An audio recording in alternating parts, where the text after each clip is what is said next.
Hey everyone, and welcome back to our channel. Today, I want to share a story with you. It's a modern tale about a guy named Samir and his battle with sleepless nights.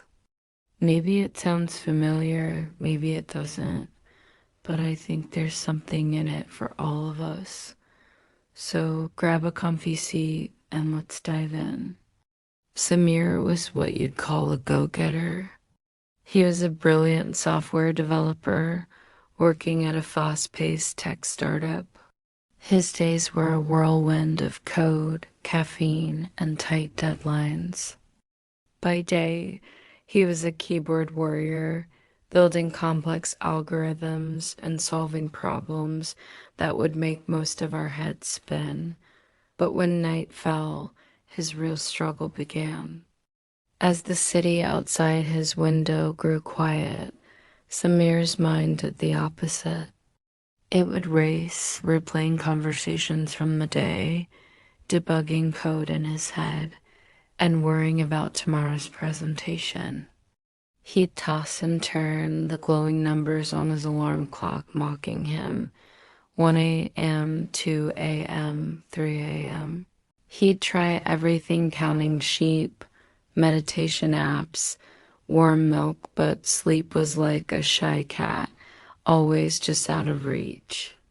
He'd tell himself, "It's fine. I can function on a few hours. I'm young, I'm strong." And for a while, he did. He'd power through his days, fueled by energy drinks and a sheer force of will. His colleagues admired his dedication. His boss praised his commitment. Samir felt like he was winning, sacrificing sleep for success. But he was unknowingly making a terrible trade. The first crack appeared in his focus. He started making small mistakes at work, a misplaced semicolon, a logical error he'd normally catch in a second. His brain felt foggy, like he was trying to think through a thick haze. He'd find himself staring blankly at his screen, the lines of code blurring together. Simple tasks that once took minutes now stretched into hours. His colleague, Maya, noticed. One afternoon, she found him rubbing his temples, looking exhausted. "Samir, you look drained," she said gently. "Did you get any sleep last night?" Samir just shrugged. "The usual." "But the project is almost done." Maya frowned. "The project will be here tomorrow, Samir. But if you burn out, you won't be." Her words stuck with him, but he brushed them off. He was too close to the finish line to slow down now. Then, his mood started to sour. The once patient and cheerful Samir became irritable and short-tempered. A small setback at work felt like a catastrophe. A friendly joke from a teammate felt like a personal attack. He started snapping at people, feeling a constant, low-level hum of anxiety and frustration. He was isolating himself, creating a wall around his exhaustion.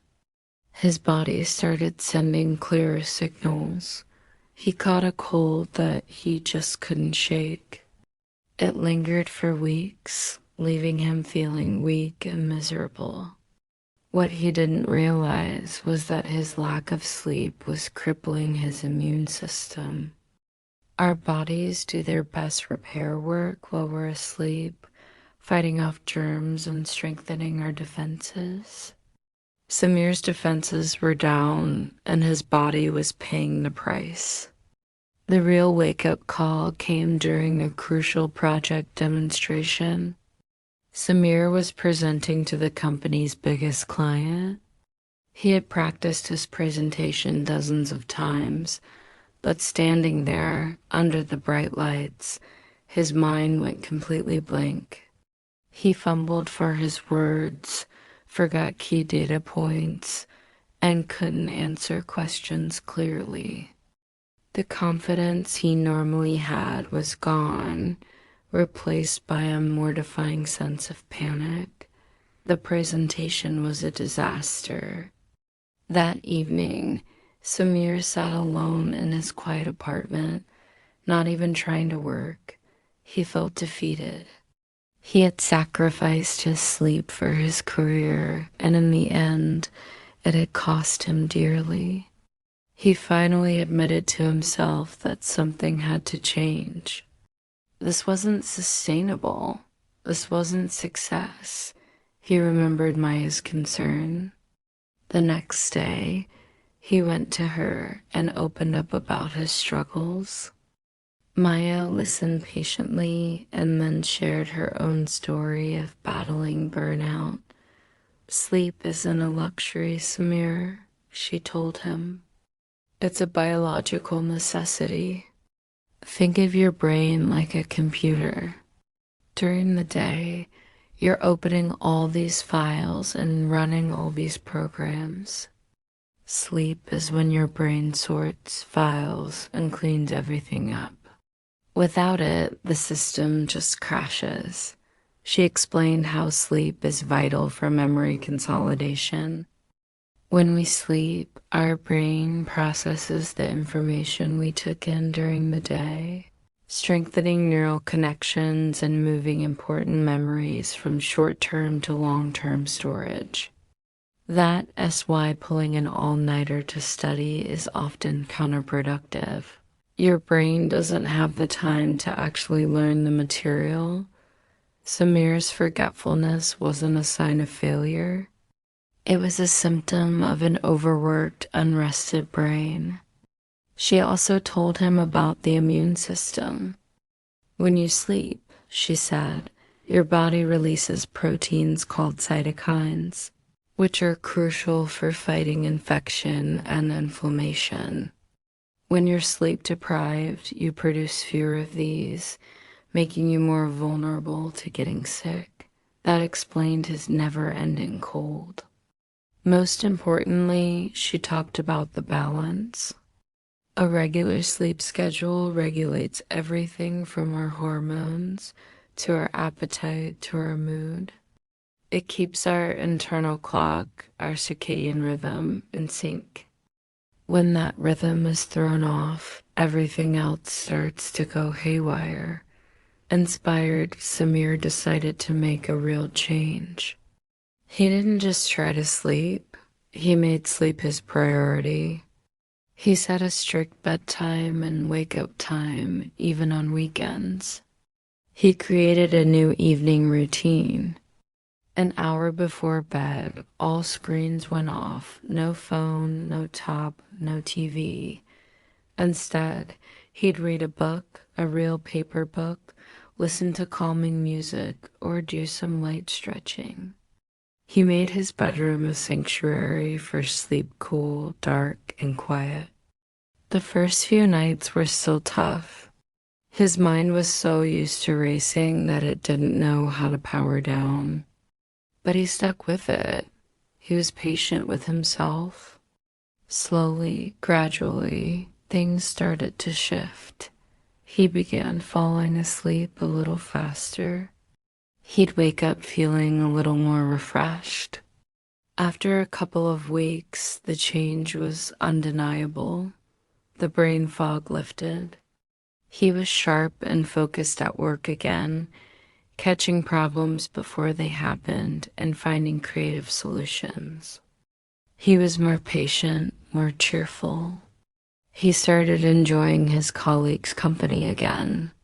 His persistent cold finally went away, and he felt a new sense of energy and vitality. Samir learned that true productivity isn't about working longer hours. It's about working smarter. And the foundation of working smarter is resting properly. Sleep wasn't the enemy of his success. It was the secret ingredient. He had been trying to run a marathon on an empty tank, and now he had finally learned how to refuel. The story of Samir is a reminder for all of us living in this fast-paced world. We often wear busyness as a badge of honor and treat sleep as an inconvenience. But as Samir discovered, our bodies and minds are not machines. They have limits, and they need rest to function properly. Sleep helps your brain process information, strengthening your memory and allowing you to learn. It fortifies your immune system, keeping you healthy and resilient. It stabilizes your mood and sharpens your focus. It's not about being lazy, it's about being strategic. It's about maintaining the delicate balance that allows you to be your best self, both at work and in life. So, if you ever feel like Samir, tossing and turning, sacrificing rest for one more hour of work, I hope you'll remember his story. Prioritize your sleep. Create a routine that signals to your body it's time to wind down. Your future self will thank you for it. Thank you so much for listening today. I hope this story was helpful. If you've ever struggled with sleep, share your experience in the comments below. Let's support each other. Don't forget to like this video and subscribe for more content. Until next time, take care and sleep well.